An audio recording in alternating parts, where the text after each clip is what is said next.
পৰা চলি অহা সৎভক্তিৰ এনে এক ধাৰাবাহিকতা ঋষি মুনি ত্ৰিদেৱেও যাৰ সম্ভেদ নাপালে ভক্তিটো সকলোৱেই কৰে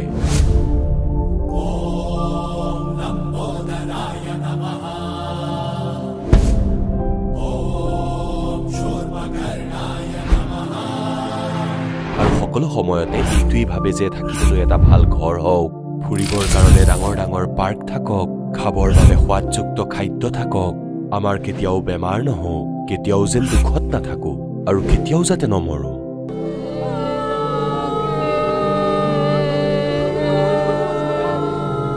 সকলো সময়তে যেন ফূৰ্তিত থাকো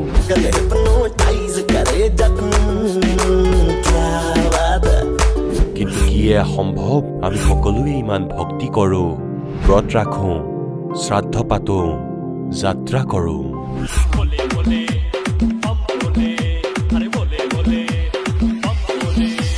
মন্দিৰলৈ গৈ মূৰ্তি পূজা কৰো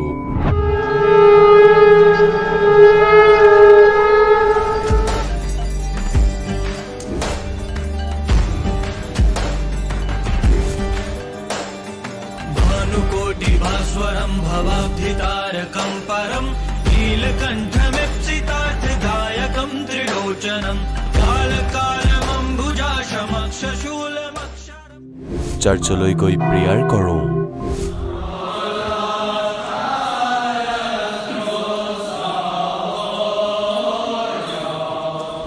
মছজিদলৈ গৈ নামাজ আদা কৰো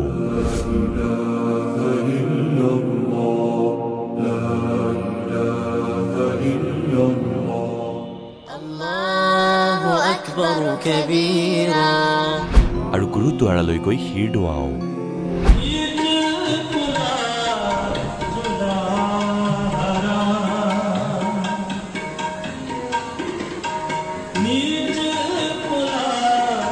তথাপিও দুখত কিয় আছো কিন্তু আপোনালোকে জানেনে হেয়া কি ভক্তি যি ভক্তিয়ে মীৰাক বিহৰ পৰা বচাইছিলে ধ্ৰুৱ আৰু প্ৰহ্লাদৰ ৰক্ষা কৰিছিলে অন্ধক দৃষ্টি আৰু কলাক শ্ৰৱণ শক্তি দিছিলে গৰীক প্ৰাণ দিলে দুখীসকলক সুখী জীৱন দিলে মৃতজনক জীৱন দান দিলে আৰু দুৰাৰোগ্য বেমাৰ দূৰ কৰিলে পৰিস্থিতি ভয়ানক পৰিস্থিতি তাৰমানে অকল এটা পৰিস্থিতিয়ে নহয় একদম মানে এইটো সুইচাইড টেন্ডেন্সিৰ নিচিনা পৰ্যায়ত মই আছিলোঁ মোৰ হাজবেণ্ডৰ বহুত ডাঙৰ হাৰ্ট এটেক হৈছিল তেওঁ একেবাৰে মৃত্যু মুখৰ পৰা ঘূৰি আহিছে বুলি ক'ব লাগিব আগত যিটো ভয় আছিলে মই আগতে ঘৰৰ পৰা ওলাব নোৱাৰিছিলোঁ যে মই ক'ৰবাত কি যদি মৰি যাম নেকি বা খুব দুৰ্বল হৈ যাওঁ কিন্তু এতিয়া পৰমাত্মাৰ দীক্ষা লোৱাৰ পাছত প্ৰকৃত ভগৱান পোৱাৰ পাছত এতিয়া এনেকুৱা এটা মানে শৰীৰৰ বল পাইছোঁ যে বিন্দাছ ঘূৰি ফুৰিছোঁ কিন্তু কোনো ধৰণৰ অসুবিধা হোৱা নাই আজিলৈকে ঔষধ নোখোৱাকৈ সন্ত ৰামপালজী মহাৰাজৰ চৰণ অহাৰ পিছত মই একদম মেডিচিন খাব বন্ধ কৰিলোঁ মেডিচিন নোখোৱাকৈ অকল দীক্ষা লোৱাতে মই সুস্থ হ'লোঁ মই আগতে নিচা কৰিছিলোঁ মই আৰ্মিত থাকোঁতে বহুত নিচা কৰিছিলোঁ আমি আৰ্মি পাৰ্চনটো নিচা কৰে চবে কিন্তু ময়ো নিচা কৰিছিলোঁ কিন্তু যেতিয়া তত্ত্বদৰ্শী সন্ত ৰামপাল চৰণ আহিলোঁ তাৰপিছত এই নিচাবিলাক নিজে নিজে ঠিক হৈ গ'ল সন্ত ৰামপালজী মহাৰাজৰ ওচৰত অহাৰ দিনাখনৰ পৰাই মই লাভ পাইছিলোঁ মন্ত্ৰ দিছিল সেই মন্ত্ৰ 2-3 বাৰ টান দিয়াৰ লগে লগে সাতকে আপোনাৰ কাল নোহোৱা হৈ গ'ল এতিয়া মই ভাবিছিলোঁ যে গুৰু মহাজনে সত্য কথা কৈছে এই পৃথিৱীত তেওঁ বাহিৰে আৰু কোনো নাই গতিকে আমি মানুহ হয় আমি শুদ্ধ জীৱ হয় আমি তেওঁৰ চৰণলৈ গৈ আমি আত্মা কল্যাণ কৰিব লাগে পূজ্য ৰামপালজী গুৰুদেৱৰ চৰণত অহাৰ পিছত লাভ বুলি ক'বলৈ গ'লে মোৰটো চাগে এসপ্তাহটো কৈ শেষ কৰিব নোৱাৰিম ইমানেই লাভ পাইছোঁ মই এতিয়া গম পাইছোঁ বাস্তৱত সেইটো সঁচা কথাই কৈছিলে যিকেইজনে কৈছিলে কাৰণ মোৰ লগত সেইটো 100% মই প্ৰমাণ পাইছোঁ মানৱ জীৱনৰ যে মুখ্য উদ্দেশ্য পৰমাত্মা প্ৰাপ্তি সেই কথাটো আমি সৎগুৰু ৰামপালজী মহাৰাজৰ পৰাই গম পাইছোঁ ভক্তি সকলোৱেই কৰে কিন্তু উপৰোক্ত লাভ কেৱল সৎভক্তিৰ পৰাই প্ৰাপ্ত হয় আজিও সৎভক্তি কৰি থকা হাজাৰ হাজাৰ লাখ লাখ মানুহৰ শাস্ত্ৰ অনুকূল ভক্তিৰ লাভ প্ৰাপ্ত হৈ আছে আহক জানো এনেকুৱাই লাখ লাখ শ্ৰদ্ধালুৰ মাজৰ এজন সৎভক্তি কৰা এই শ্ৰদ্ধালুজনৰ অনুভৱ নমস্কাৰ ছাৰ হয় নমস্কাৰ ছাৰ কি নাম আপোনাৰ মোৰ নাম মহেশ কুমাৰ ছাৰ ক'ৰ পৰা আহিছে আপুনি মোৰ ঘৰ হ'ল গাঁও খাটকাৰ ডিষ্ট্ৰিক্ট সোনিপাত হাৰিয়ানা আৰু বৰ্তমান ঠিকনা মতি বাগ গভৰ্ণমেণ্ট একমোডেশ্যন নতুন দিল্লী ছাৰ সন্ত ৰামপালদেৱ মহাৰাজৰ পৰা আপুনি নাম দীক্ষা কেতিয়া ল'লে? মই সন্ত ৰামপালদেৱ মহাৰাজৰ পৰা দীক্ষা 1 নৱেম্বৰ 2009ত লৈছিলোঁ। ছাৰ সন্ত ৰামপালদেৱ মহাৰাজৰ পৰা নাম দীক্ষা লোৱাৰ আগতে আপুনি আন কিবা ভক্তি সাধনাও কৰিছিলনে? হয় নিশ্চয়। মই ট্ৰেডিশ্যনেলি হিন্দু পৰম্পৰাৰ অনুসাৰে ভক্তি কৰিছিলোঁ আৰু মই মোৰ সম্পূৰ্ণ পৰিয়াল মা দেউতা হংসদেশ সন্ত সতপাল মহাৰাজৰ সৈতেও জড়িত আছিলোঁ। তেওঁৰ পৰা আমি নাম দীক্ষা লৈ থৈছিলোঁ। মই লোৱা নাছিলোঁ, মোৰ পেৰেণ্টছে লৈ থৈছিলে। ছাৰ আপুনি যি ট্ৰেডিশ্যনেলি ভক্তি সাধনা কৰিছিল তাৰ পৰা আপুনি কি লাভ পালে? চাওক, কৰ্ম অনুসৰিতো অলপ লাভ পাইছিলোঁ আমি, কিন্তু লোকচান যদি মই কওঁ আপোনাক, এফালৰ পৰা চালে লাভ একোৱেই নাপালোঁ। হেণ্ড টু মাউথ আছিল আৰু লোকচান আমাৰ বহুত বেছি হৈছিল। মই সৰু থাকোঁতে দেৱালীৰ দিনা, যাক আমি বহুত ট্ৰেডিশ্যনেলি ফ'ল' কৰোঁ, চেলিব্ৰেট কৰোঁ, মোৰ সোঁফালৰ চকুত ফটকা লাগি 4.5 বছৰ বয়সত সোঁফালৰ চকুটো বেয়া হৈ গ'ল। বাওঁফালৰ চকুটো 2-2.5 বছৰৰ পিছত বেয়া হৈ গ'ল যেতিয়া মই 3rd ষ্টেণ্ডাৰ্ডত আছিলোঁ। স্কুলত পঢ়িয়ে দৃষ্টি নোহোৱা হ'ল, গতিকে এইটো ডাঙৰ লোকচান হ'ল। পিছত মই হংস দেশৰ লগত জড়িত হ'লোঁ। সতপাল মহাৰাজদেৱৰ পৰা নাম উপদেশ ল'লে আমাৰ মা দেউতাই, আৰু তালৈ 1986ৰ পৰা 1989লৈকে গৈ আছিলে। তাৰ পাছত এনেকুৱা স্থিতি আছিলে, আমাৰ ঘৰৰ অৱস্থা ইমান দুৰ্বল আছিলে যে খোৱা বোৱাৰ বহুত নাটনি হৈ গৈছিল আৰু পইচাৰো বহুত নাটনি হৈছিলে, আৰু ঘৰৰ অৱস্থা বহুত বেয়াৰ দিশে গতি কৰিছিল। আৰু 2004ত মোৰ চাকৰি হৈছিল এয়াৰফ'ৰ্চত টেলিফোন অপাৰেটৰৰ, আৰু সেই বছৰে হাৰিয়ানাৰ SS টিচাৰতো মোৰ চিলেকশ্যন হৈছিলে। মেডিকেলো কৰাইছিলোঁ মোৰ, কিন্তু কালৰ প্ৰভাৱ এনেকুৱা আছিলে, প্ৰকোপ এনেকুৱা আছিলে যে সেই চাকৰিটো মোৰ হাতৰ পৰা ওলাই গ'ল। ভাবিছিলোঁ ৰিজাইন দি আহি এয়াৰফ'ৰ্চত জইন কৰিম, কিন্তু নোৱাৰিলোঁ।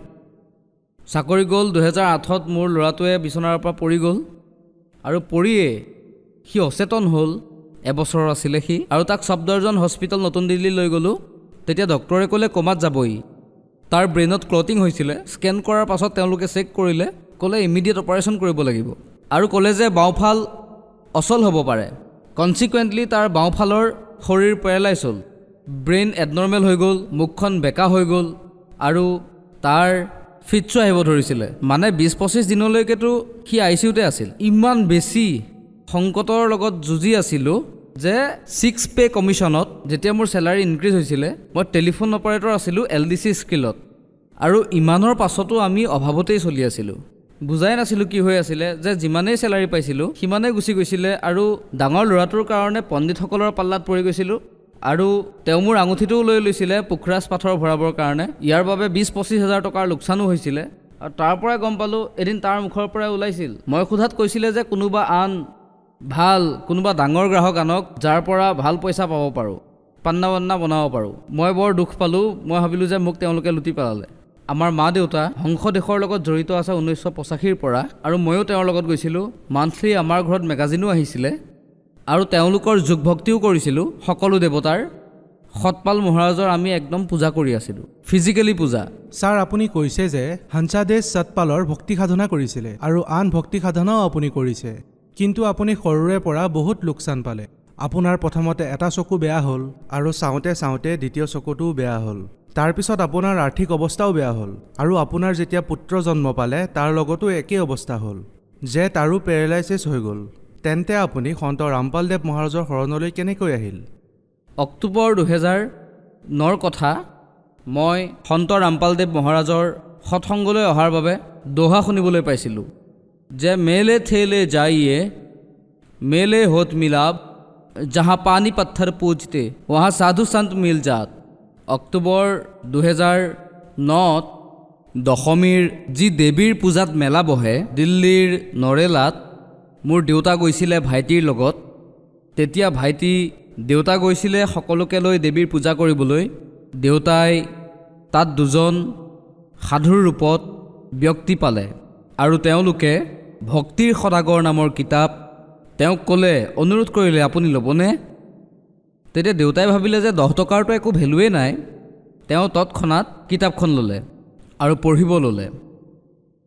তেওঁ কিতাপখন পঢ়িলে দুবাৰকৈ, আৰু তেওঁ মোক ক'লে কালৰ কথা যে গীতাৰ জ্ঞান কালে দিছিলে কৃষ্ণই দিয়া নাছিলে মই আচৰিত হ'লোঁ আৰু মই ভয় খালোঁ মই বহুত ভয় খাইছিলোঁ আৰু মই ক'লোঁ যে দেউতা আকৌ এবাৰ সেইখন পঢ়ক তাৰপাছত দেউতাই কিতাপখন আকৌ এবাৰ পঢ়ি মোক শুনালে অক্টোবৰ 2008 নৰ শেষৰ ফালৰ কথা আকৌ তাত মই ক'লোঁ যে দেউতা এনেকুৱা কিবা ইণ্টাৰভিউ চাওক য'ত কাৰোবাৰ নিউৰলজিকেল প্ৰব্লেম আছে তেতিয়া ভাগ্য পালোঁ সতীশ মেহৰাৰ মিছেছৰ যি হৈছিলে তেওঁলোকক ফোন কৰিলোঁ হয় আমাৰ লগত তেনেকুৱাই হৈছে আপোনালোক তালৈ যাওক আপোনাৰ ল'ৰাটোক লৈ যাওক পৰমাত্মা গুৰুদেৱ ভগৱানে আপোনাক দয়া কৰিব আমাৰ বিশ্বাস হোৱা নাছিলে তথাপিও ভাবিলোঁ যে এবাৰ গৈ চাওঁ আমি হংসদেশ গৈছিলোঁ সকলো বস্তু লৈ সতপাল মহাৰাজৰ তালৈ হৰিদ্বাৰলৈ আমি ঠিক তেনেকৈ আমাৰ বেগ বান্ধি ল'লোঁ বিচনাৰ সৈতে বাচনৰ সৈতে আৰু আমি বৰৱালা আশ্ৰমৰ ফালে সন্ত ৰামপালদেৱ মহাৰাজৰ তালৈ যাবলৈ ওলালোঁ ৰেলেৰে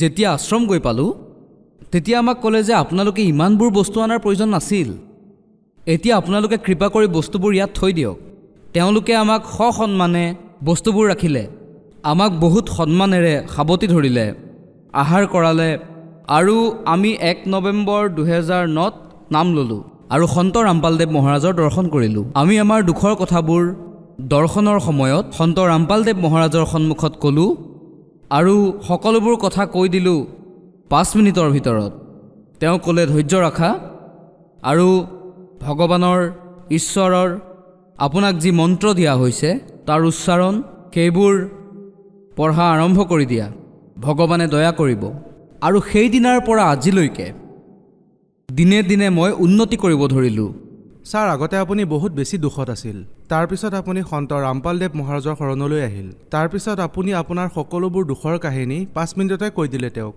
আৰু সন্ত ৰামপালদেৱ মহাৰাজে ক'লে যে আপুনি ধৈৰ্য ৰাখক পৰমাত্মাই আপোনাক সহায় কৰিব তেন্তে কি সন্ত ৰামপালদেৱ মহাৰাজৰ কথা সঁচা হ'লনে তেওঁৰ পৰা নাম দীক্ষা লোৱাৰ পিছত কিবা লাভ হ'লনে চাওক যেতিয়া আগতে যেতিয়া নিয়ম আছিলে ঘৰত যে আপোনালোকে আন কোনো পূজা কৰিব নালাগে আৰু এইটো কথা সঁচা যেতিয়া মোৰ সন্তান 2008 বিচনাৰ পৰা পৰিছিল তেতিয়া আমাৰ হংসদেশ সতপাল মহাৰাজ দেৱী দেৱতাৰ পৰাতো মোৰ মন একেবাৰে আঁতৰি গৈছিল এনেকুৱা লাগিছিলে বাহিৰত পেলাই দিম কিয়নো মই ইমান ডাঙৰ আঘাত এটা পাইছিলোঁ নিজেই মই ভুগিছিলোঁ দৃষ্টিশক্তিৰ সমস্যাত আৰু মোৰ ল'ৰাটোৰো এনেকুৱা হৈ গ'ল গতিকে বহুত মানে মোৰ মনটো এনেকুৱা লাগিছিল যেন ছুচাইডে কৰি পেলাম আৰু পিছত যেতিয়া মই নাম ল'লোঁ মন্ত্ৰ জপ কৰিলোঁ আৰু ঘৰলৈ আহিলোঁ নাম লোৱাৰ পাছত 2 নৱেম্বৰ 2009 যেতিয়া মই ঘৰলৈ আহিলোঁ লগে লগে লাভ হোৱা নাছিল প্ৰেক্টিকেলি কওঁ কিয়নো ইয়াৰ উত্তৰ মই পাছতহে পালোঁ মোৰ লাভ হোৱা নাছিল কিন্তু মই মন্ত্ৰ জপ কৰা আৰম্ভ কৰি দিছিলোঁ মই মোৰ পত্নী আৰু মা দেউতাই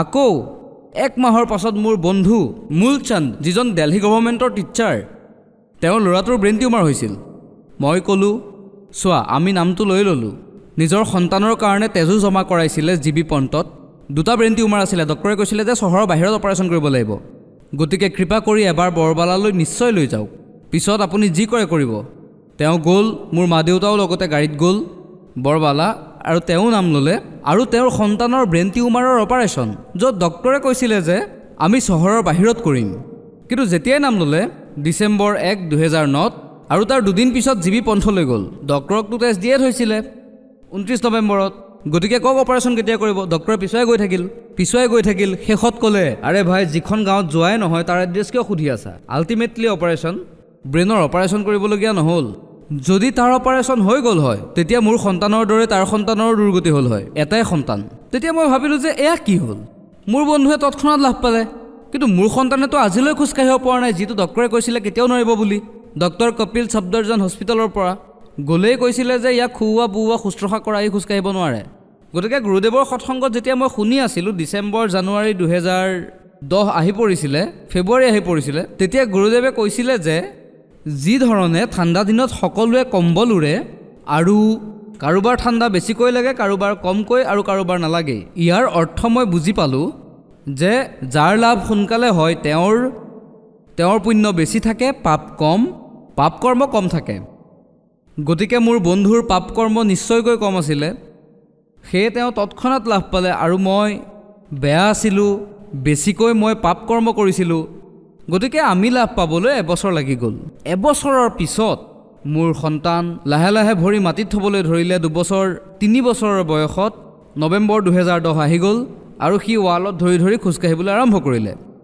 আৰু আজি তাৰ ভৰি প্ৰায়ে নিয়ন্ত্ৰণত আছে অলপ অলপ অসুবিধা হয় কিন্তু নিয়ন্ত্ৰণতে আছে ব্ৰেইনটো এবনৰ্মেল হৈ আছে কিন্তু শুনিব পৰা হৈ আছিলে এইটোও হয় যে ইমান সোনকালেনো কেনেকৈ লাভ পাম গতিকে এটা মেডিকেল এনেকুৱা হ'ল আৰু ইয়াৰ উত্তৰ মই সৎসংগত পালোঁ যে যদি কাৰোবাৰ পাপকৰ্ম বেছিকৈ থাকে সি ফল দেৰিকৈ পায় পোৱাটো নিশ্চয় পায় লাহে লাহে বেটাৰী চাৰ্জ হয় আমাৰ বেটাৰীটো ডিছচাৰ্জ আছিল মই আৰু এটা কথা কওঁ যে 1 নৱেম্বৰ 2009ৰ পৰা যেতিয়া মই জড়িত গতিকে লাহে লাহে মোৰ পুণ্য বাঢ়িবলৈ ধৰিলে আৰু মই লাভ পাব ধৰিলোঁ 1 নম্বৰ চাকৰিত মোৰ লাভ মই যিদিনাখন মোৰ 2012ত যেতিয়া মোৰ ল'ৰা হ'ল তেতিয়া মোৰ প্ৰমোশ্যন হ'ল মই UDC স্কেলত আহিলোঁ আৰু পৰমাত্মাৰ আশীৰ্বাদত সন্ত ৰামপালদেৱ মহাৰাজৰ আশীৰ্বাদত যি ডাঙৰ ল'ৰাটো মোৰ অসুস্থ হৈ পৰিছিল যেতিয়া মোৰ দ্বিতীয় সন্তান হ'ল তেতিয়া তেওঁলোকে তাৰ নাম সাহিল কুমাৰ ৰাখিলে 9 জুন 2012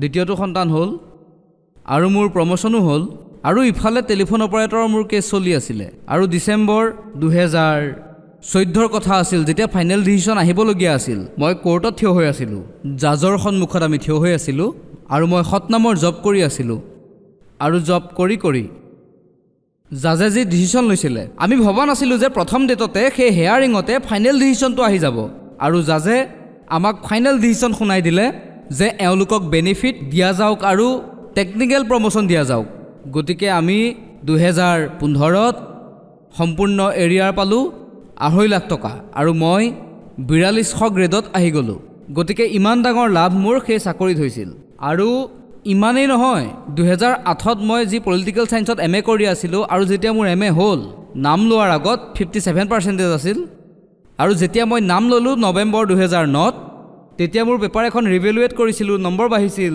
আৰু MA ফাইনেল ইয়েৰত মোৰ 70% আহিছিল আৰু মই যিজন ৰাইটাৰক লিখুৱাইছিলোঁ নাজানো মোৰ ভিতৰৰ পৰা সকলোবোৰ ওলাই আহিছিল আৰু সি লিখি গৈছিলে আৰু মোৰ ইমান ভাল পাৰ্চেণ্টেজ আহিল মই আৰু ক'ব বিচাৰিছোঁ যে যিজনে মোৰ পেপাৰ লিখে তেওঁ এক বেটছ জুনিয়ৰ হয় আৰু ষ্ট্ৰীমো বেলেগ হয় আমাৰ ষ্ট্ৰীমতকৈ বেলেগ ষ্ট্ৰীম হয় যিজনে পেপাৰ লিখে যাতে আমাক কোনো পৰিস্থিতিতে সহায় কৰিব নোৱাৰে গতিকে মোৰ MAত ফাৰ্ষ্ট ডিভিজন আহিল আৰু UGC নেটত মই এণ্ট্ৰেঞ্চ দিবলৈ আৰম্ভ কৰি দিলোঁ কিন্তু 4-5টা এটেম্প কৰাৰ পাছতো যেতিয়া ডিচেম্বৰ 2012ত যেতিয়া মই ভাবি আছিলোঁ আৰু এবাৰ এটেম্প কৰি চাওঁ যেতিয়া মই এক্সাম দিবলৈ গৈছিলোঁ সঁচাকৈ পেপাৰখন বহুত টান আছিল আৰু মই ভবা নাছিলোঁ এনেকুৱা হ'ব বুলি মই মেক্সিমাম এনচাৰ অনুমানিকভাৱে সৎনামৰ জব কৰি ABCD কৰি মই কৈ গ'লোঁ আৰু মোৰ ৰাইটাৰজনে টিক মাৰি গ'ল তাৰ পাছত ঘৰলৈ আহি মই ভাবিলোঁ যে আকৌ আৰু নেটৰ পৰীক্ষা নিদিওঁ পিছত বন্ধুসকলে ক'লে আৰে ৰিজাল্ট আহিছে তুমি এবাৰ চাইটো লোৱা মই ক'লোঁ যে মই নাচাওঁ মোৰ ক'ত হ'বনো পিছত চোৱাত দেখিলোঁ UGC নেট ক্লিয়াৰ যিসকলে PhDত এনৰোল হৈ যায় তেওঁলোকেও নেট ইমান সহজে নাপায় মই PhDও কৰা নাছিলোঁ মোৰ MAহে আছিল কিন্তু মোৰ নেট ক্লিয়াৰ হৈ গ'ল পৰমাত্মাৰ আশীৰ্বাদত সৎনামৰ জব কৰি আৰু মই অনুমান কৰি এনচাৰ টিক কৰাই গৈ আছিলোঁ আকৌ 2012ত জুলাইত মই সন্ত ৰামপালদেৱ মহাৰাজৰ সন্মুখত থিয় হৈ আছিলোঁ আৰু দৰ্শনৰ বাবে আহিছিলোঁ তেতিয়া মই গুহাৰি জনালোঁ প্ৰাৰ্থনা কৰিলোঁ যে মালিক মই শিক্ষকৰ পৰীক্ষা বহুত দিওঁ কিন্তু একো নহয় এতিয়া মই কি কৰোঁ তেতিয়া পৰমাত্মাই ক'লে সন্ত ৰামপালদেৱ মহাৰাজে ক'লে যে তুমি অলপ ৰোৱা অলপ অপেক্ষা কৰিব লাগিব 2টা বছৰেই কৈছিল তেওঁ তেতিয়া মই বুজি পাই গৈছিলোঁ কিমান ৰ'ব লাগিব ইতিমধ্যে মই TGT ছ'চিয়েল ছায়েন্সত দিল্লী গভৰ্ণমেণ্টত এক্সাম দিছিলোঁ আৰু TGT পলিটিকেল ছায়েন্সৰ কাৰণে মই ফৰ্ম এপ্লাই কৰি দিছিলোঁ আকৌ 2014ত মই স্পেচিয়েল এডুকেশ্যন টিচাৰ দিল্লীত এডুকেশ্যনত মই এপ্লাই কৰিছিলোঁ DSSBৰ মাধ্যমেৰে আৰু যেতিয়া মই ভাবিলোঁ কি হৈ আছে 2 বছৰ হৈ গ'ল মেইলটো মোৰ অহাই নাই কিন্তু মোৰ বিশ্বাস আছিল যে সন্ত বসন্ত পলতে নেহি পলট যায় ব্ৰহ্মাণ্ড 2015ত 16ত মোৰ স্পেচিয়েল এডুকেশ্যনত মোৰ সিলেকশ্যন হ'ল তাৰ পাছত কোৰ্টত কেছ লাগিল তেওঁলোকে মোক ৰিজেক্ট কৰি দিলে ডকুমেণ্টৰ কাৰণে মই কোৰ্টলৈ গ'লোঁ কোৰ্টৰ ডিচিশ্যন মোৰ ফেভাৰত আছিল আৰু মই জিকি গ'লোঁ তাৰ পৰা মোৰ এপইণ্টমেণ্ট লেটাৰ DSSBয়ে পঠিয়ালে ডিৰেক্টৰ অফ এডুকেশ্যনৰ ফালৰ পৰা আহিল TGT ছ'চিয়েল ছায়েন্সতো মোৰ সিলেকশ্যন হ'ল 2017ত 2টা ভেকেঞ্চিত হ'ল তাৰ পাছত মই এয়াৰফ'ৰ্চৰ টেলিফোন অপাৰেটৰৰ পোষ্টৰ পৰা ৰিজাইন দি TGT ছ'চিয়েল ছায়েন্সত জইন কৰিলোঁ আৰু লগে লগে মোৰ PGT পলিটিকেল ছায়েন্সতো হৈ গ'ল 4800 গ্ৰেড পেড গতিকে মোৰ 3টা ভেকেঞ্চিত সিলেকশ্যন হৈছিলে মই বহুত ভাগ্যৱান যে এনেকুৱা কাৰো লগতেই নহয় এই সকলো প্ৰভাৱ সন্ত ৰামপালদেৱ মহাৰাজৰ শৰণলৈ অহাৰ বাবেই হ'ল। নহ'লেতো মই ইমান পৰীক্ষা দিছিলোঁ, কিন্তু হাৰিয়ানালৈ গৈ গৈও মই ইণ্টাৰভিউ দি আহিছিলোঁ, কিন্তু ক'তোৱে একো হোৱা নাছিল। কিন্তু 2009ত নাম লোৱাৰ পিছত 2017ত 3টা পোষ্টত ছিলেকশ্যন হৈছিল আৰু মই TGT ছ'চিয়েল ছায়েন্সত জইন কৰিলোঁ। 3 মাহৰ পাছত ৰিজাইন কৰি PGT পলিটিকেল ছায়েন্সলৈ মই আহিলোঁ আৰু এতিয়া 11-12ক পঢ়াওঁ মতিবাগত। আৰু আজি মোৰ চেলাৰী 73,000 আৰু এতিয়া মই এয়াৰফ'ৰ্চতকৈ 9,000 টকা বেছি চেলাৰী লৈ আছোঁ। গতিকে এই লাভ মই পালোঁ তন মন আৰু ধন সকলো ফালৰ পৰা পৰিপূৰ্ণ। এতিয়া মই সুখ পাই আছোঁ সকলো ফালৰ পৰা। ছাৰ, আপুনি কৈছে যে আপোনাৰ দৃষ্টি জন্মৰ পৰাই নাছিল, সৰুৰ পৰাই আপোনাৰ আই চাইডত প্ৰব্লেম আছিল। তাৰ পিছতো যি জ্ঞান সন্ত ৰামপালদেৱ মহাৰাজে আপোনাক দিছে সেয়া আপুনি বুজি পালে। য'ত নেকি এই বিশ্বত চকু থকাৰ পিছতো তেওঁলোকে শাস্ত্ৰ পঢ়িব নোৱাৰে। গতিকে যিসকল শ্ৰদ্ধালুৱে চাই আছে তেওঁলোকক কি বাৰ্তা দিব? মই এইটোৱে বাৰ্তা দিবলৈ বিচাৰোঁ যে আপোনালোকে সন্ত ৰামপালদেৱ মহাৰাজৰ জ্ঞানক শুনক, বুজক আৰু তেওঁৰ শৰণলৈ আহক। কিয়নো আমিও নকল মাৰ্গত চলি আছিলোঁ আৰু আমি বহুত আঘাত পাইছোঁ। কাৰণ এইটো কথা সঁচা, কিছুমান এনেকুৱাও আছে যিসকল নকলি গুৰুৰ শৰণত আছে আৰু তেওঁলোকে লাভপ্ৰাপ্ত কৰি আছে, কিন্তু তেওঁলোকৰ আগৰ জন্মৰ সংস্কাৰ ইমান ভাল, পুণ্য ইমান, বেটাৰী চাৰ্জ হৈ আছে, কিন্তু অনুভৱ কৰা নাই। যিদিনাখনে ডিছচাৰ্জ হৈ যাব এই বেটাৰী, তেওঁলোকে তৎক্ষণাৎ একোৱে লাভপ্ৰাপ্ত নকৰিব। গতিকে মই কওঁ যে सदगुरु के शरण में आने से आई तले बला, जो मस्तक में सूरी हो ओ काटे में तल जा। गुरुबिन माला फेरते गुरुबिन देते दान, गुरुबिन दोनों निष्फल है चाहे पूछे वेद पुराण। गतिके सন্ত ৰামপালদেৱ মহাৰাজে নিশ্চিত ৰূপত জ্ঞানৰ বিস্ফোৰণ কৰি দিলে আৰু সেই যি গুপ্ত ধন আমাৰ ঘৰতেই পুতি থোৱা আছিলে আমি গম পোৱা নাছিলোঁ আৰু সেয়া খান্দি উলিয়াই দিলে ইলেক্ট্ৰনিক মিডিয়াৰ মাধ্যমেৰে। আৰু আজি ছ'চিয়েল মিডিয়াত, আজি ইণ্টাৰনেটত সকলোবোৰ চাব পাৰে, নিজে সেইবোৰ শুনিব পঢ়িব পাৰিব আৰু চিডিৰ মাধ্যমেৰে। আৰু যিজন সন্ত এতিয়া জেলত আছে বৰ্তমানৰ সময়ত, কিন্তু 6টাকৈ চেনেলত সৎসংগ আহে আৰু সকলো ভক্তক অল অভাৰ ইণ্ডিয়াত আৰু এতিয়া আউট অফ ইণ্ডিয়াতো আছে, সকলোৱে একে সমানে লাভ পাই আছে। মাত্ৰ বিশ্বাসৰ কথা। যিসকলে আহি বিশ্বাস কৰিলে মানি লওক যে তেওঁলোকে ঘৰত বহিয়ে বহুত লাভ পাই আছে। ছাৰ, সন্ত ৰামপালদেৱ মহাৰাজৰ শৰণলৈ কেনেকৈ আহিব পাৰি?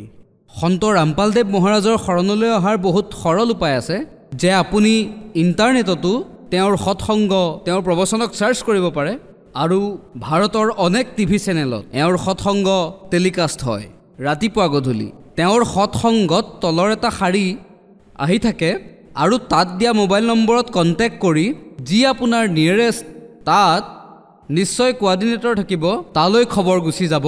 আপোনাৰ ওচৰলৈ তেওঁলোকৰ লিটাৰেচাৰো আহি যাব আৰু তাত আপুনি ফ্ৰী অফ কষ্ট নামদান ল'ব পাৰিব। ধন্যবাদ ছাৰ। Thanks allot. ধন্যবাদ মোক সুযোগ দিয়াৰ বাবে। আৰু এয়া মোৰ সৌভাগ্য যে মই মোৰ এই কথাখিনি সমগ্ৰ দেশৰ আগত সংসাৰৰ সন্মুখত ৰাখিব পাৰিলোঁ। ধন্যবাদ। এতিয়া জগতগুৰু তত্ত্বদৰ্শী সন্ত ৰামপাল গুৰু মহাৰাজৰ সৎসংগৰ মাধ্যমেৰে সেই অদ্বিতীয় আধ্যাত্মিক জ্ঞানৰ বিষয়ে জানি লওঁ, যাৰ মাধ্যমেৰে আপোনালোকেও প্ৰাপ্ত কৰিব পাৰিব এনেকুৱা আধ্যাত্মিক, মানসিক আৰু ভৌতিক সুখ যি এতিয়ালৈকে কেৱল আপোনালোকে মীৰাবাই, ধ্ৰুৱ, প্ৰহ্লাদ আদি কেইজনমান ভক্তৰ জীৱন কথাতহে শুনিছে। এতিয়া শুনক তত্ত্বদৰ্শী সন্তৰ সৈতে শাস্ত্ৰ অনুকূল ভক্তি সৎসংগ, এনেকুৱা অদ্বিতীয় আধ্যাত্মিক জ্ঞান যাৰ প্ৰমাণ আছে সকলো ধৰ্মৰ সকলো পবিত্ৰ শাস্ত্ৰত। তাত ভগত বহি আছিলে। গৰীব দাসজীক অহা দেখি সকলো থিয় হৈ গ'ল। কোনোবাই তেওঁৰ ঘাঁহখিনি ল'লে, মূৰৰ পৰা নমালে আৰু দণ্ডৱত প্ৰণাম কৰিলে। আৰু ভক্তসকলে সম্পূৰ্ণ সৎকাৰ দিলে নিজৰ গুৰুদেৱক। এতিয়া ৰাম ৰায়ে থিয় হৈ চাই আছিলে যে এওঁ কোন হয়, কি কথা হয় এয়া। এওঁ সকলোৱে দণ্ডৱত প্ৰণাম কৰি আছে, এওঁতো একেবাৰে চিম্পল মান হয়। আৰু সেই গৰীব দাসজীৰ 1400 একৰ মাটি আছিল। সেই সময়ত 1400 একৰ। সিফালৰ পৰা ৰাম ৰায়ো এজন ভাল জমিদাৰ আছিল। 500-600 একৰ মাটি তেওঁৰো আছিল। কৃষক আছিল তেওঁ, চৰ্দাৰজী। তেওঁ এতিয়া ভাবিলে যে কৃষকে কয় যে এওঁৰ বহুত মাটি আছে, মই এতিয়াই শুনিছিলোঁ, আৰু গৰু গায়ো বান্ধি ৰাখিছিল। তেওঁ ভাবিলে যে এওঁ মোৰ দৰেই কৃষক হয় আৰু এওঁলোক তেওঁৰ কৰ্মচাৰী হয়, যিয়ে তেওঁক প্ৰণাম কৰি আছে। এতিয়া তেওঁ সুধিলে যে এওঁ কোন হয়। তেওঁলোকে ক'লে যে গৰীব দাসজীৰ শিষ্যসকলে যে এওঁ মহাৰাজ হয় গৰীব দাসজী। তেওঁ বহুত ডাঙৰ মহাপুৰুষ হয় এতিয়া ৰামৰাই বহি পৰিল মাটিৰ ওপৰত। কলিজাত ধৰি ইমান দূৰলৈ আহিলো আৰু পাহাৰ খান্দিলো আৰু নিগনিহে পালো। এয়াহে মহাৰাজজী পালো, যি মোৰ দৰেই কৃষক হয়। কি আচৰিত! এতিয়া সেই গৰীব দাস যি অন্তৰ্যামী আছিল, সকলো ঘটনা চাই আছিলে। ভগত ফিউজ হৈ গ'ল। সিফালৰ পৰা গৰীব দাসজীয়ে যি 4-5 ভগত আছিলে, তেওঁলোকক ক'লে কাৰোবাক গৰুবোৰক ঘাঁহ দিবলৈ কৈ দিলে, আৰু কাৰোবাক ক'লে যে গৰুবোৰক পানী খুৱাই আনা পুখুৰীৰ পৰা। সকলো ইফাল সিফাল কৰি দিলে আৰু নিজৰ বাবে এটা বাল্টি ৰাখি ল'লে গা ধুবৰ বাবে পানীৰ। গৰীব দাসজীয়ে সন্মুখতে গা ধুবলৈ ধৰিলে পাথৰ এটাতে বহি, আৰু সন্মুখত যিজন আছিলে তেওঁক বহুৱাই দিলে তেওঁৰ বিচনাখনত। ৰামৰায়ক বহুৱাই দিলে আৰু সেই ৰামৰায়ো তাত বহি পৰিল। ইমান দূৰলৈ আহিছো যেতিয়া তেওঁ সুধিয়ে যাওঁচোন তেওঁ কেনেকুৱা মহাৰাজ, এই দৃষ্টিকোণেৰে তেওঁ বহি পৰিলে। এতিয়া গৰীব দাসজীয়ে গা ধুবলৈ ধৰিলে। স্নান কৰি তেওঁ উঠিল। এতিয়া গাঁৱত কি হয় যে হাৰিয়ানাত ধুতি পিন্ধে প্ৰথমতে প্ৰায় সকলো কৃষক অথবা যিকোনো মানুহে, আৰু সেই ধুতিৰেই এডাল বেল্ট বনাইছিল, এটা অংশক এনেকৈ বান্ধি লৈছিলে, তাৰে এটা টুকুৰা বেলেগ কৰা নাছিলে, এনেকৈ মেৰিয়াই লৈ বেল্ট বান্ধিছিল ওপৰত। যি বেল্ট বান্ধিছিল সেই কাপোৰেৰে এনেকৈ, ইয়াক কঁকালত মৰা পেটি বুলি কোৱা হয়, কঁকালত মৰা পেটি। এতিয়া গৰীব দাসজীয়ে গা ধুই আৰু ধুতিখন এনেকৈ মেৰিয়াই ল'লে আৰু পিছত ক'লে যে ৰামৰায়ক, ভাই চৰ্দাৰজী এবাৰ আহকচোন, মোৰ হাতত দুখ পাইছো, আঙুলিবোৰে কাম কৰা নাই, এই মোৰ ধুতিখনৰ গাঁঠিটো লগাই দিয়ক। শৰীৰৰ চাৰিওফালে মেৰিয়াই এনেকৈ গাঁঠি লগাব লাগে যে সেই ধুতি শৰীৰৰ পৰা ওলাই যায়। গাঁঠিটোতে শৰীৰত গাঁঠি নালাগি ধুতিখন বাহিৰত ওলাই গাঁঠি লাগি যায়। তেতিয়া তেওঁ ভাবিলে যে কি ভুল হৈ আছে নেকি। তেতিয়া তেওঁ আকৌ উলিয়াই ল'লে, আকৌ গাঁঠি লগাব চেষ্টা কৰিলে, আৰু আকৌ আগৰ দৰে শৰীৰৰ পৰা ওলাই সেই ধুতিতে গাঁঠিটো লাগি যায়। গৰীব দাসজীয়ে মুখখন ঘূৰাই ৰাখিছিল যে তেওঁ সকলোবোৰ পাৰ্থক্য উলিয়াই দিয়ক। এতিয়া যেনেকৈ এই ধুতি আছিল, ইয়াৰ এটা অংশ এনেকৈ কৰি লৈছিলে কৃষকে, এনেকৈ কৰি, আৰু পিছত ইয়াক বান্ধিছিল শৰীৰৰ চাৰিওফালে, ধুতিৰ সৈতে কানেক্টেড হৈ আছিলে শিখৰ, আৰু এনেকৈ শৰীৰৰ চাৰিওফালে ঘূৰাই লৈ গাঁঠি এনেকৈ লগাব লাগিছিল। তেওঁ এনেকৈ টানিছিল, শৰীৰৰ পৰা ওলাই ধুতিত গাঁঠি লাগিছিল।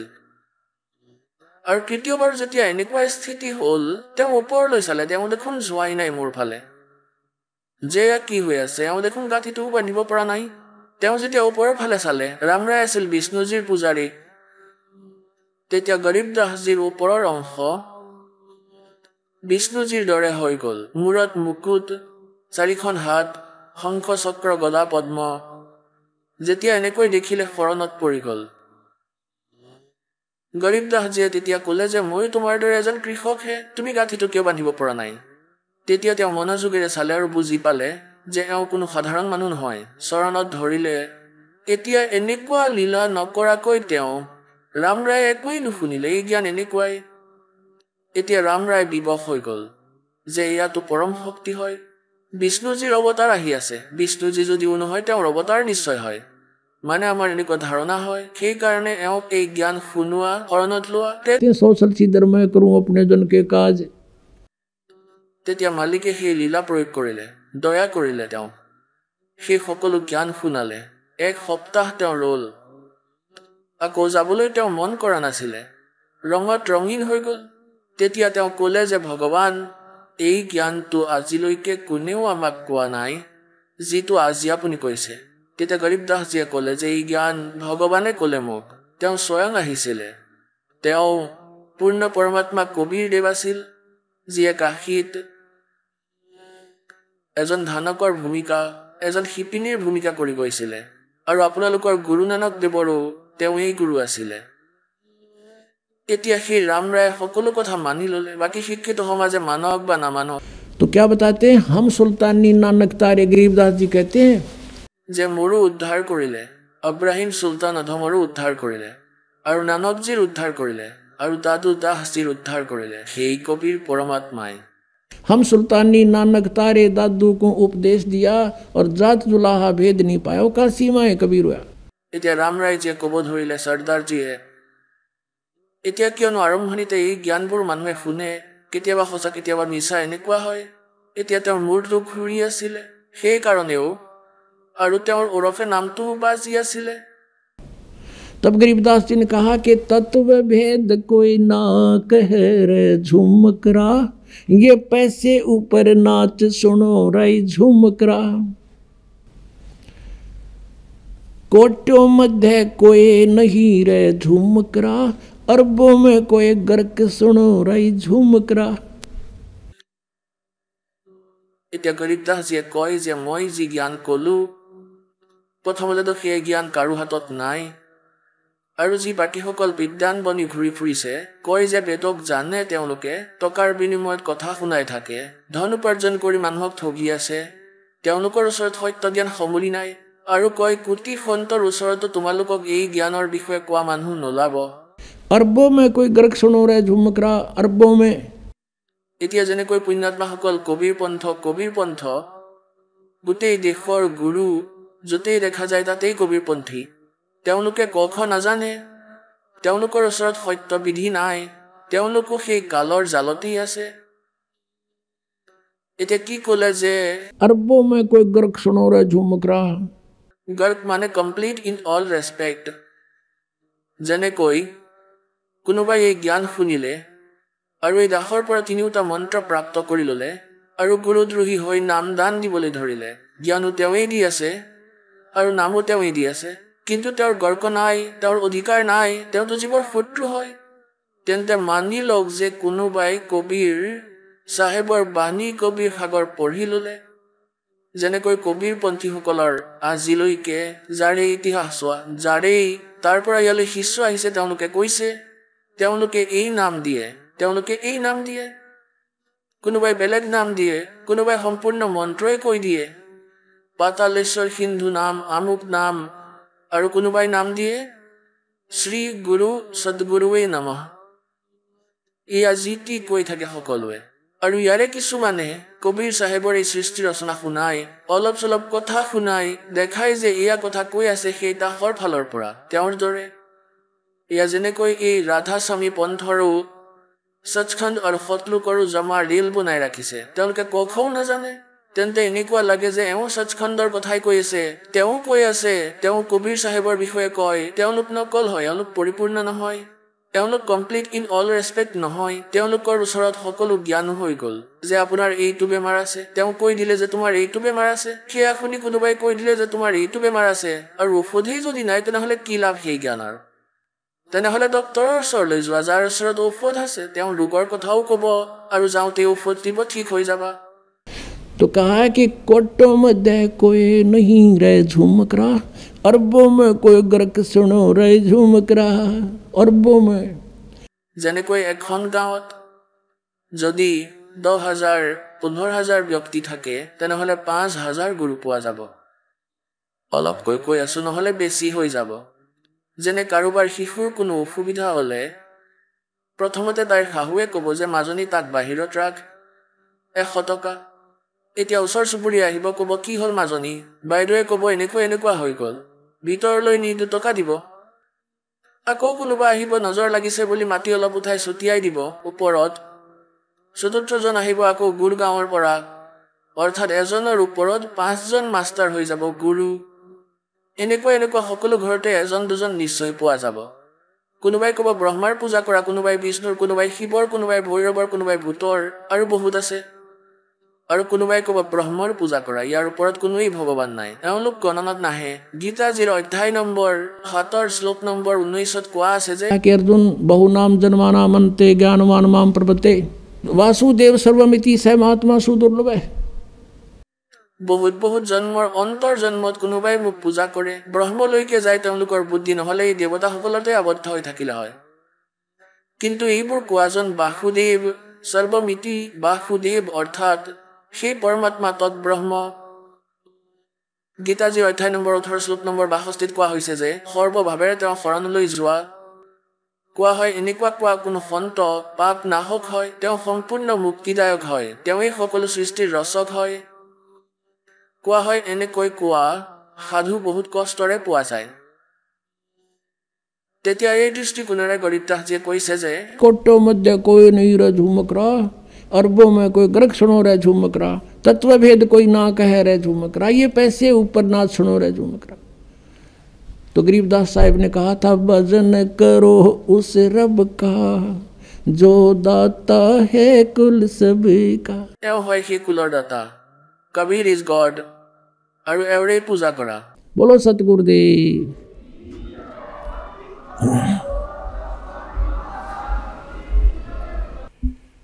परम पिता परमात्मा সৰ্বসৃষ্টিৰ ৰচক, কুলৰ মালিক, সত্য পুৰুষ, অকাল মূৰ্ত, শব্দস্বৰূপী ৰাম, এয়া কবিৰ দেৱ হয়, কবিৰ চাহেব হয়, যি ভাৰতবৰ্ষৰ পবিত্ৰ ভূমিত চন 1398 বিক্ৰমী শতাব্দী 1455 জেঠ মাহৰ পূৰ্ণিমাত সতলোকৰ পৰা আহি এক শিশু ৰূপ ধাৰণ কৰি এটা লেহেৰটনা নামৰ সৰোবৰৰ মাজত পদুমৰ পুষ্পৰ ওপৰত বিৰাজমান হয়, এটা শিশু ৰূপ ধাৰণ কৰি। সেই পৰমেশ্বৰে স্বয়ং আহি নিজৰ বিষয়ে নিজেই কৈছিলে।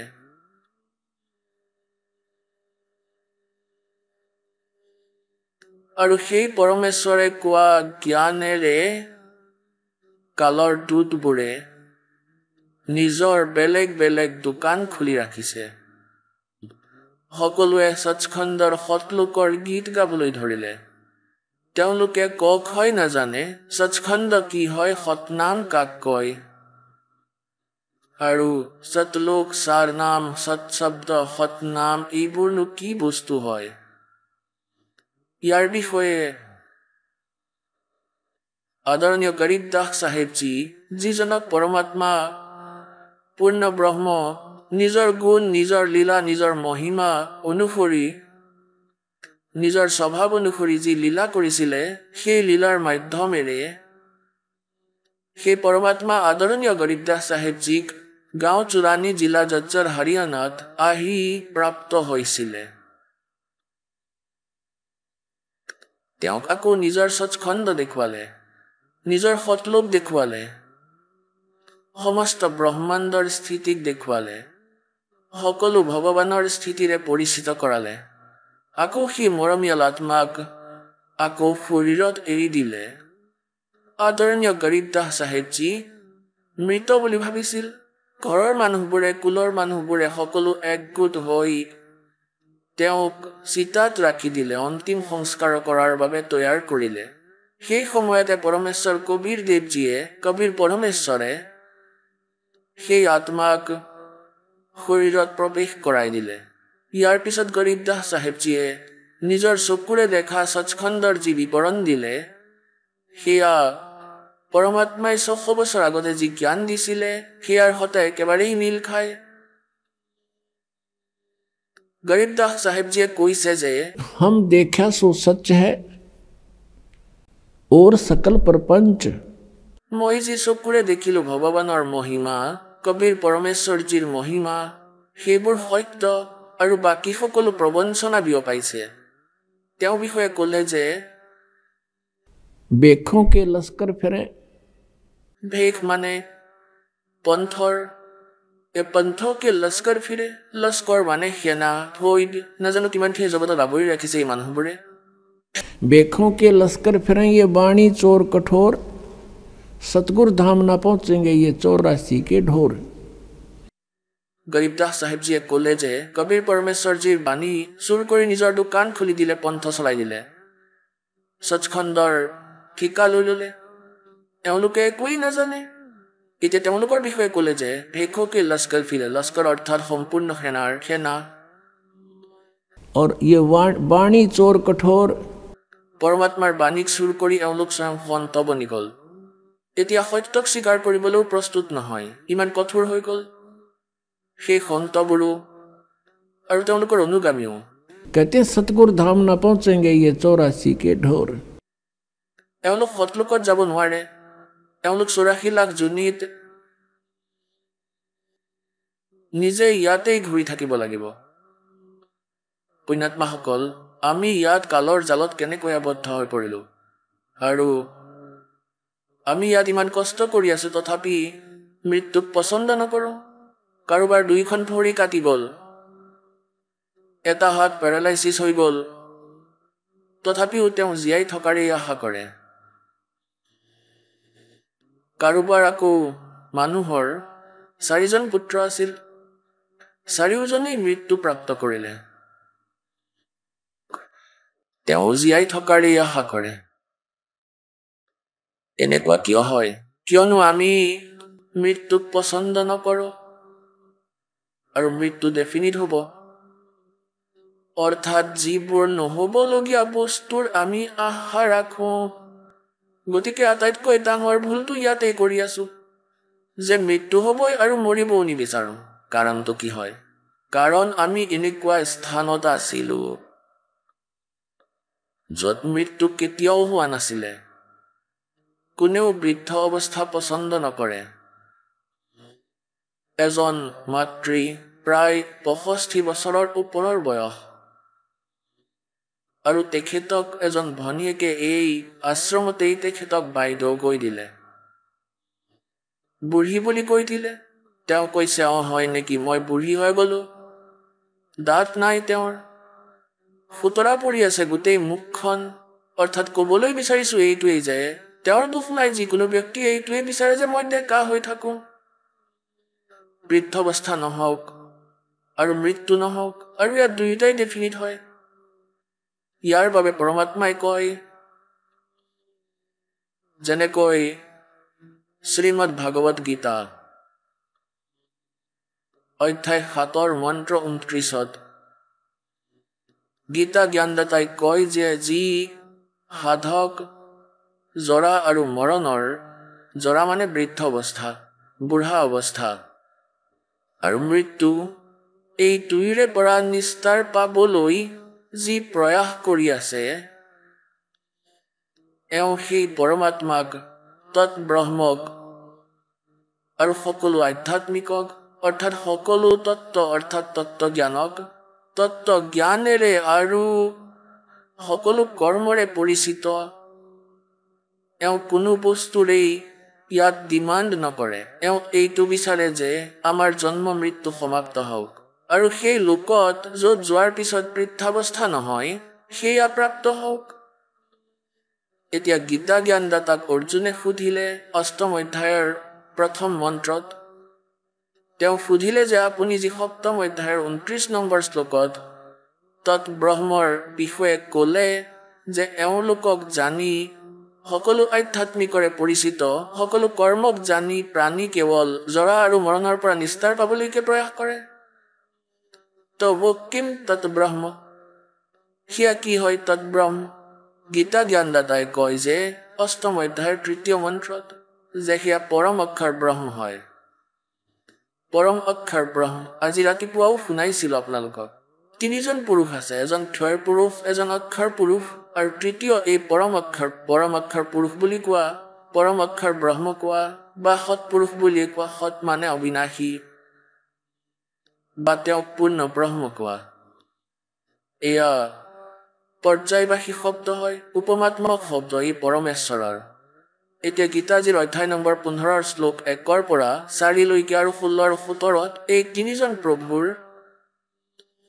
স্থিতি স্পষ্ট কৰি ৰাখিছে যে সকলোতকৈ শ্ৰেষ্ঠ এই ক্ষৰ পুৰুষ আৰু অক্ষৰ পুৰুষৰ পৰা বেলেগ হয়, তেওঁ পৰম অক্ষৰ ব্ৰহ্ম হয়। পৰমাত্মাই আমাক ইয়ালৈ আহি কয় যে मेरे अंसाबाई अंश रूप था जब तू आया। যেতিয়া তুমি সৎলোকৰ পৰা আহিলা, তোমাৰ এনেকুৱা দুৰ্গতি নাছিলে, তুমি ইমান কংগাল নাছিলা ভক্তিৰ। আজি তোমাক ভক্তিৰ কংগাল কৰাই দিলে, ভক্তি ধনৰ পৰা ৰহিত কৰি দিলে এই কাল ভগৱানে। এই সমৃদ্ধ প্ৰভু নহয়, এই ব্ৰহ্ম 21 ব্ৰহ্মাণ্ডৰ স্বামী হয়, আৰু এওঁ আপোনাৰ পৰাই এক টেক্স লয়, তাৰ পৰাই নিজৰ ব্ৰহ্মাণ্ডখন চলাই আছে। ইয়াৰ নীতি এই ব্ৰহ্মৰ পৰা, ক্ষৰ পুৰুষৰ পৰা তললৈ ৰজালৈকে একেধৰণৰে নীতি হয়। যেনেকৈ ইয়াৰ পৰা পুণ্য কৰা প্ৰাণী ওম নামৰ জপ কৰি ব্ৰহ্মলোক প্ৰাপ্ত কৰি লয়, তেতিয়া তালৈ যেতিয়া এওঁ যায় তেতিয়া তেওঁৰ পুণ্য, তেওঁৰ সাধনা, তেওঁৰ ভক্তিধন লগতেই থাকে আৰু তেওঁৰ ব্ৰহ্মলোক প্ৰাপ্ত হয়। ব্ৰহ্মলোক ইজ এ ৰেষ্টুৰেণ্ট, এইখন এখন হোটেল হয়। ইয়াৰ মালিক এই কাল হয়, কাল ব্ৰহ্ম। আৰু হোটেলৰ মালিকে যি চাৰ্জ কৰে, যি এওঁলোকক খাবলৈ দিয়ে, ইয়াৰ পৰাই তেওঁ নিজৰ উপাৰ্জন কৰে। সেই কোঠালিটোৰ ৰেণ্ট লয়, সেই সকলোবোৰ চাৰ্জেছ আপোনাৰ পৰা লয়, সেয়াটো বেলেগ। আপোনাৰ খোৱা বোৱাত যি খৰচা হয় সেয়াও বেলেগ। গতিকে ইয়াত আপোনালোকৰ পৰা যি টেক্স বেলেগকৈ ৰাখি লয়, যাৰ পৰা তেওঁ ব্ৰহ্মাণ্ড চলাই আছে, তাত আপোনালোকক খালী কৰি ফোপোলা কৰি নৰকলৈ পঠাই দিয়ে। এতিয়া পুণ্যাত্মাসকল, এই জ্ঞান ভগৱানে স্বয়ং আহি পেলাই দিছে, পৰমেশ্বৰে। আমি কেনেকৈ আবদ্ধ হলো এই কালৰ জালত। আমি সকলোৱে এতিয়া আজি আপোনালোকক সৃষ্টি ৰচনা শুনাম। যেনেকৈ আজি ৰাতিপুৱাৰ সৎসংগ আছিল, ভজন কৰো উস ৰব কা जो दाता है कुल सबका। এতিয়া যিজন দাতা, সেই কুলৰ দাতা যিজন হয়, সকলোৰে পালন কৰ্তা হয়, সেই পৰমাত্মা হয় কোন? এতিয়া এওঁৰ বিষয়ে আপুনি জনাটো উচিত হয়। যেতিয়ালৈকে আপুনি সৃষ্টি ৰচনাৰে পৰিচিত নহব, তেতিয়ালৈকে আপুনি যিকোনো সৎগ্ৰন্থক আৰু পৰমেশ্বৰ কবীৰজীৰ বাণীক অথবা পৰমাত্মাৰ পৰিচিত যি সন্ত আছে তেওঁলোকৰ অমৰ বাণীক আপুনি বুজিব নোৱাৰিব। ইয়াৰ অনৰ্থহে কৰিব পাৰিব। তেনেহলে আপোনালোকক পৰমাত্মাৰ সেই মাষ্টাৰ কীৰ জ্ঞান দিওঁ। মাষ্টাৰ কি মানে মুখ্য চাবি। সৃষ্টি ৰচনা, পৰমাত্মাক চিনি পাবলৈ এটা মাষ্টাৰ কি হয়। আজিৰ পৰা 600 বছৰ পূৰ্বতে পৰমাত্মা আহিছিলে আৰু সেই সময়ত এই জ্ঞানবোৰ প্ৰদান কৰিছিলে, উচ্চাৰণ কৰিছিলে, নিজৰ অমৃত বাণীৰে কৈছিলে, যি আদৰণীয় ধৰমদাস দেৱে লিপিবদ্ধ কৰিছিলে, লিখিছিলে। আৰু আজি আমাৰ হাতত সেই লিখিতখিনি পবিত্ৰ কবিৰ সাগৰজীৰ ভিতৰত, পবিত্ৰ কবিৰজীৰ শাৰীত, পবিত্ৰ শব্দাৱলীত আমাৰ লগত উপলব্ধ আছে। আৰু পবিত্ৰ কবিৰ বীজকত এনেই কবিৰ বীজক কবিৰ সাগৰৰ পৰাই নিক্ষিত এখন বেলেগকৈ গ্ৰন্থ তেওঁ বাণী পঢ়ি বনাইছিলে। সেয়া পৰমাত্মাই স্বয়ং আহি পেলাই জ্ঞান দিছিলে। আৰু সেই সময়ত পৰমেশ্বৰে স্বয়ং আহি কৈছিলে যে তুমি যিসকল প্ৰভুৰ পূজা কৰি আছা, শ্ৰী ব্ৰহ্মা ৰজগুণ, শ্ৰী বিষ্ণু শতগুণ আৰু শ্ৰী শিৱজী তমগুণ, এওঁলোক নাশৱান হয়, এওঁলোকৰ জন্ম মৃত্যু হয়, এওঁলোক সমৰ্থ পৰমাত্মা নহয়, এওঁলোকে আপোনালোকক নিজৰ কৰ্মৰ ফলহে দিব পাৰে। এইবিলাকত কোনো পৰিৱৰ্তন এই প্ৰভুসকলে কৰিব নোৱাৰে। এওঁলোকৰো বিনাশ হ'ব আৰু এওঁলোকৰ আশ্ৰিত প্ৰাণীবোৰে বিনাশক প্ৰাপ্ত কৰিব, অৰ্থাৎ এওঁলোকৰ সম্পূৰ্ণ মুক্তি নহয়। আৰু গীতাৰ অধ্যায় নম্বৰ 15 শ্লোক 16 দুজন পুৰুষৰ কথা কৈছে। ক্ষৰ পুৰুষ এওঁ ব্ৰহ্ম হয়, তেওঁক ক্ষৰ ব্ৰহ্ম বুলিও কোৱা হয়। কালৰূপী ব্ৰহ্ম এওঁ কি কোৱা হয়? আৰু অক্ষৰ পুৰুষ এওঁক পৰব্ৰহ্ম কোৱা হয়। এই দুয়োজন পুৰুষেই নাশৱান হয়, দুয়ো ভগৱানেই নাশৱান হয় প্ৰভু। আৰু এওঁলোকৰ অন্তৰ্গত যিমানেই প্ৰাণী আছে তেওঁলোকো নাশৱান হয়। কেৱল আত্মাটো কাৰোৰেই নমৰে, কুকুৰৰো নমৰে। গীতাৰ অধ্যায় নম্বৰ 15 শ্লোক নম্বৰ 17 কোৱা হৈছে যে উত্তম পুৰুষতো অন্যে পৰমাত্মা ইতি উদাহৰতে। সেই শ্ৰেষ্ঠ পৰমাত্মা বাস্তৱ ভগৱানটো কোনোবা অন্য হয়, যাক পৰমাত্মা কোৱা হয়, যাক পৰমাত্মা বুলি কোৱা হয়। আৰু তেওঁৱেই তিনিও লোকতে প্ৰৱেশ কৰি সকলোৰে ধাৰণ পোষণ কৰে।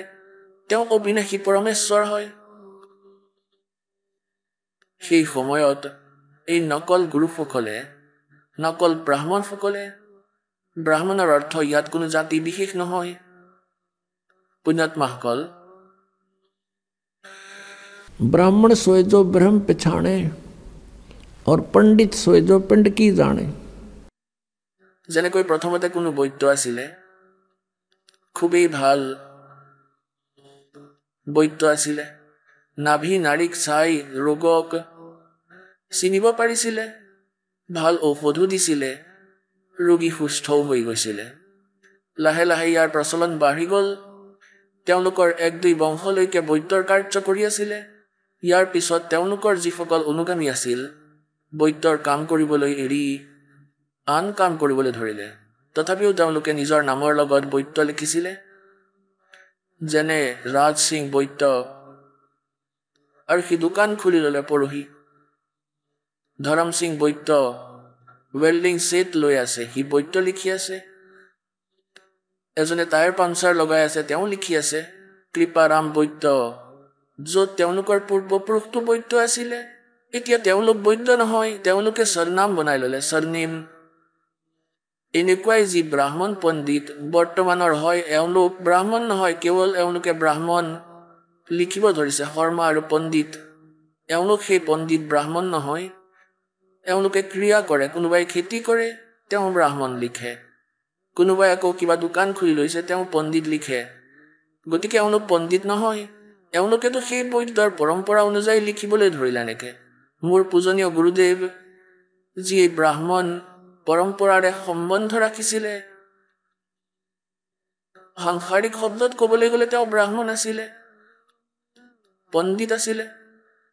গাঁও পেটাবাছবাৰা, জিলা ভিৱানী, ভিৱানীৰ পৰা দাদৰী ৰোডৰ ওপৰত, দাদৰীৰ পৰা 10 কিলোমিটাৰ আগলৈ যোৱাৰ সময়ত, ভিৱানীৰ পৰা যোৱাৰ সময়ত ৰাইট হেণ্ডৰ ফালে এখন ডাঙৰ পেটাবাছ গাঁও আছে।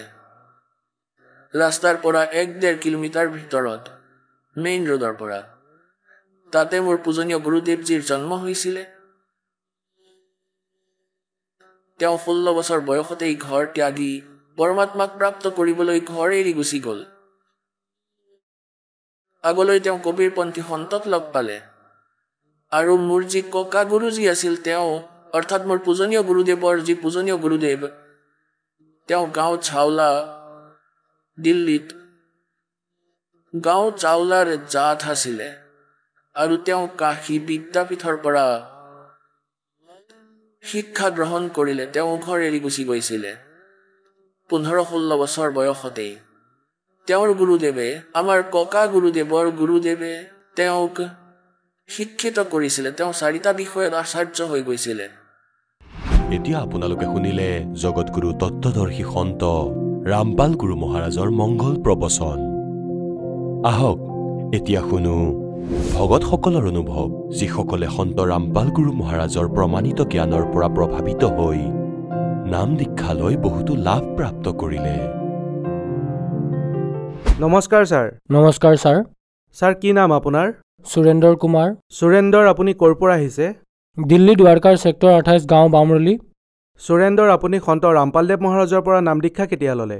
সন্ত ৰামপালদেৱ মহাৰাজৰ পৰা নাম দীক্ষা লৈছিলোঁ 2014। সন্ত ৰামপালদেৱ মহাৰাজৰ পৰা নাম দীক্ষা লোৱাৰ আগতে আপুনি ভক্তি সাধনা কৰিছিলনে? আগতে ভগৱানৰ ভক্তি কৰিছিলোঁ। ৰাতিপুৱা 4 বজাত উঠি মন্দিৰত যোৱা, তাতে ধূপ জ্বলাইছিলোঁ, আৰতি কৰিছিলোঁ। তাৰপিছত পৰিক্ৰমা দিব গৈছিলোঁ, গাখীৰো দিছিলোঁ, দান দক্ষিণা দিছিলোঁ, আৰু পৰিক্ৰমাও দিছিলোঁ। তাৰপিছতো শান্তি পোৱা নাছিলোঁ। তাৰপিছত কীৰ্তন কৰিছিলোঁ মন্দিৰত। এই যে ৰাজপুত নাৰায়ণ আছে, তেওঁৰ মন্দিৰত নৱৰাত্ৰিত পূজা হৈছিলে, গতিকে কীৰ্তনো কৰিছিলোঁ। ছটকপুৰ গৈছিলোঁ মই। ছটকপুৰলৈও কেইবাবছৰ গ'লোঁ। তাৰে ওচৰত সাইবাবাৰ মন্দিৰো আছিলে, তালৈ গৈছিলোঁ, কিন্তু মোৰ একো লাভ হোৱা নাছিল। তাৰপিছত মই ধনধন সদগুৰুত 16 বছৰ আছিলোঁ, আৰু তাতো কিছুদিন ভালেই গ'ল। যেতিয়া পইচা লোৱা নাছিলে তেতিয়া সকলো ঠিকেই আছিলে। যেতিয়া তেওঁক ঘৰলৈ মাতিছিলোঁ 200-400-500 টকা দিছিলোঁ, কিন্তু তাৰপিছত যেতিয়া আমাৰ ওপৰত ধাৰ আহিল, আমি চিন্তাত পৰিলোঁ যে গুৰুদেৱ এনেকুৱা হৈছে, আমাৰ ঘৰলৈ ব'লক। সুধিলে তোমাৰ লগত 50,000 আছে? ক'লোঁ 50,000টো নাই। ক'লে যে যেতিয়া 50,000 থাকিব তেতিয়াহে যাম। যেতিয়া জগমালবালিত আছিলোঁ, ধনধন সদগুৰু উকিল এজনৰ পৰা নাম লৈছিলোঁ, তাতে মাতাৰ ভক্তিও কৰিছিলোঁ। মোৰ মগজুত বহুত টেনশ্যন আছিলে, সেইকাৰণে 8-10 হাজাৰ মান টকা দি দিছিলোঁ। মানে কবচ পাঠ, দুৰ্গা চালিচা পাঠ। মই অশিক্ষিত হৈও মন্দিৰত বহুত গৈছিলোঁ। 3-4 বজাত পূজাৰীয়েও কৈছিলে, তুমি ইমান ভক্ত, কি মানুহ তুমি, 2:30 বজাতো আহি যোৱা তুমি ভগৱানৰ মন্দিৰলৈ। তেতিয়া তেওঁলোকে মোক কেইবাবাৰো খেদি দিছিলে। তাৰ পৰাও পিছত মই একোৱেই নাপালোঁ। তেন্তে ছাৰ আপুনি সন্ত ৰামপালদেৱ মহাৰাজৰ শৰণলৈ কি কাৰণত আহিলে? যেতিয়া মোৰ ওপৰত 8 লাখ টকাৰ ধাৰ হৈ গ'ল আৰু যেতিয়া মই মৰিবলৈ ওলাইছিলোঁ, মোৰ 8টা খোৱা মানুহ আছিলে, সন্তান 2টা মোৰ ভনীৰ সন্তান, এজনী মোৰ ভনী আছে, 3টা মোৰ সন্তান, আমি স্বামী পত্নী, আমি 8জন খোৱা মানুহ আছিলোঁ। ল'ৰা ছোৱালীয়ে কয় দেউতা 1 টকা দিয়া, পেন আনিব লাগে, মই কওঁ নাই। তাৰপিছত মই কান্দিছিলোঁ যে কেনেকৈ ডাঙৰ দীঘল কৰিম ইহঁতক। মই এওঁলোকৰ ভক্তি কৰাৰ পিছতো ইমান দুখত পৰিছিলোঁ, ইমান বেছি, মই ক'তো সকাহ পোৱা নাছিলোঁ। তাৰপিছত সন্ত ৰামপালদেৱ মহাৰাজৰ শৰণলৈ আহিলোঁ। মোৰ এজন বন্ধু আছে, বীৰ সিং বাউজী, দ্বাৰকাত থাকে, ছেক্টৰ 7-ত। যেতিয়া মই তেওঁক ক'লোঁ বাবা ধনলৈ যাব নেকি, তেওঁ ক'লে মইতো ধন এৰিলোঁ। তেতিয়া সুধিলোঁ ক'ত আছে আপুনি? সন্ত ৰামপালদেৱ মহাৰাজৰ শৰণত। মই ক'লোঁ মই মৰিব ওলাইছোঁ। তেওঁ ক'লে এনেকুৱা নকৰিবা, তুমি যোৱা আৰু তেওঁৰ পৰা নাম লোৱাগৈ। তাৰপিছত মই সন্ত ৰামপালদেৱ মহাৰাজৰ শৰণলৈ গ'লোঁ। ছাৰ সন্ত ৰামপালদেৱ মহাৰাজৰ পৰা নাম দীক্ষা লোৱাৰ পিছত আপুনি লাভ পালেনে? ছাৰ মই ইমানেই লাভ পালোঁ মই আপোনাক ক'ব নোৱাৰোঁ। মই এনেই কথা পাহৰোঁ, গতিকে মই পাহৰি যাম। তথাপিও যি হৈছে মোৰ লগত সেই সকলোবোৰ ক'ম আপোনাক। প্ৰথমতে মোৰ ধাৰ আছিলে, ধাৰ থকা মানুহে মোক খামচি ধৰিছিলে। তাৰপিছত মই পৰমাত্মাক ক'লোঁ যে মালিক এতিয়া কি কৰোঁ, তেওঁ মোৰ ধাৰবোৰ মাৰি দিলে। মোৰ আৰ্থিক সমস্যা দূৰ হৈ গ'ল। মোৰ তাত 8 লাখ টকাৰ ধাৰ আছিলে আৰু আজি মালিকৰ দয়াত 5 তলাৰ ঘৰো বনালোঁ। মই ৰামপালদেৱ মহাৰাজক ক'লোঁ, ৰামপালদেৱ মহাৰাজ মোৰ ওচৰত ঘৰ নাই। মই ক'লোঁ মহাৰাজ মই ঘৰ বনাব বিচাৰিছোঁ, এজনে পইচা দি আছে, বনাওনে? তাৰপিছত ৰামপালদেৱ মহাৰাজে আদেশ দিলে যে বনোৱা পুত্ৰ। তাৰপিছত মই বনালোঁ। আজি পৰমাত্মাৰ দয়াত 5 তলাৰ বিল্ডিং আছে মোৰ। 2টা মহলা আনক দি দিলোঁ যিয়ে পইচা দিছিলে। এতিয়া 3 মহলা, 2.5 মহলা মোৰ হয়। এটাত মোৰ ভনী থাকে, এটাত আমি থাকোঁ আৰু এটা আমি ভাড়াত দিছোঁ। তাৰ পৰা 11,200 টকা ভাড়া পাওঁ। মালিকে মোৰ ওপৰত ইমানেই দয়া কৰিছে, কেনেকৈ তেওঁক ধন্যবাদ বুলি ক'ম ৰামপালদেৱ মহাৰাজক। দেখাজনে কয় মোৰ এজন বন্ধু মলিকপুৰৰ এজন ৰাজীৱ ডাগৰ নামৰ 18 নম্বৰ ছেক্টৰত থাকে, দ্বাৰকাত। ভাই তোমাৰ মুখখন দেখিলে আগতে এনেকুৱা লাগিছিল যেন ভিক্ষাৰী। আৰু আজি তুমি সঁচাকৈ জিলিকি আছা, সঁচাকৈ বহুত আচৰিত কথা। মই কওঁ বাদ দিয়কচোন এইবোৰ কথা। তেওঁ কয় নহয়, তোমাৰ মুখখন ইমান বেছি উজলি আছে, মই আচৰিত হৈছোঁ। আগতে তোমাক ভিক্ষাৰী যেন লাগিছিল, ভিক্ষা খোজা। যেতিয়া মোৰ আগতে খেৰী ঘৰ আছিলে তেতিয়া সকলোৱে মোৰ ওপৰত হাঁহিছিলে। কেইদিনমান পিছত সকলোৱে মোক ক'বলৈ ধৰিলে আপুনি সঁচাকৈ বহুত বেছি জিলিকিব ধৰিছে আজিকালি। আজি এইসকলকহে গৰীব যেন লগা হৈছে, তোমাক সোণাৰী যেন লগা হৈছে এতিয়া। আহি মই ৰামপালদেৱ মহাৰাজক ক'লোঁ, ৰামপালদেৱ মহাৰাজ আপোনাৰ সন্তান, আপুনি যেনেদৰে ৰাখে আপোনাৰ কথা, আমাক অসন্মান নকৰিব। মালিকে যেতিয়াই দয়া কৰিলে ওচৰৰ মানুহেও ক'ব ধৰিলে যে বেলেগ লগা হৈছে। মালিকে বিল্ডিং বনাই দিলে, লিফ্ট লগাই দিলে, সকলো দিলে মালিকে।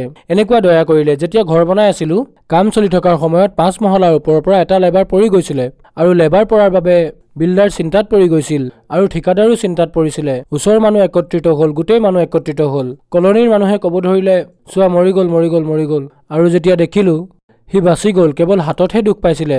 মই চাইছিলোঁ আৰু ডক্টৰেও সকলোবোৰ চেক কৰি চালে, ক'তো একো দুখ পোৱা নাছিলে। তেতিয়া ওচৰৰ মানুহে ক'ব ধৰিলে তোমাৰ লগত কিবা শক্তি আছে নেকি? এনেইতো 2 তলাৰ ওপৰৰ পৰা পৰিলে নাবাচে, এইটো 5 তলাৰ ওপৰৰ পৰা পৰিছে। সন্ত ৰামপালদেৱ মহাৰাজৰ কৃপাত অৱশেষত ঘৰ হ'ল। ছাৰ সন্ত ৰামপালদেৱ মহাৰাজৰ পৰা নাম দীক্ষা কেনেকৈ ল'ব পাৰি? চেনেলত সৎসংগ দিলে এটা হালধীয়া শাৰী আহে, তাতে নম্বৰ আহে। সকলো ষ্টেটতে চেণ্টাৰ খোলা হৈছে। আপুনি সেই নম্বৰটো ডায়েল কৰক আৰু নাম লওক আৰু নিজৰ কল্যাণ কৰাওক। ধন্যবাদ। সৎ চাহেব।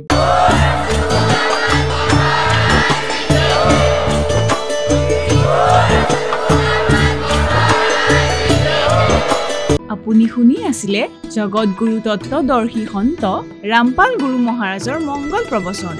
অধিক জানিবৰ বাবে ভিজিট কৰক www.jagatgururampalji.org। সন্ত ৰামপাল গুৰু মহাৰাজৰ শুভ আশীৰ্বাদত সমগ্ৰ বিশ্বতে 500তকৈ অধিক নাম দীক্ষা কেন্দ্ৰ আছে, য'ত সন্ত ৰামপাল গুৰু মহাৰাজৰ দ্বাৰা বিনামূলীয়াকৈ নাম দীক্ষা দি থকা হৈছে। আপোনাৰ ওচৰৰ নাম দীক্ষা কেন্দ্ৰৰ ঠিকনা জানিবলৈ সম্পৰ্ক কৰক 7082208528।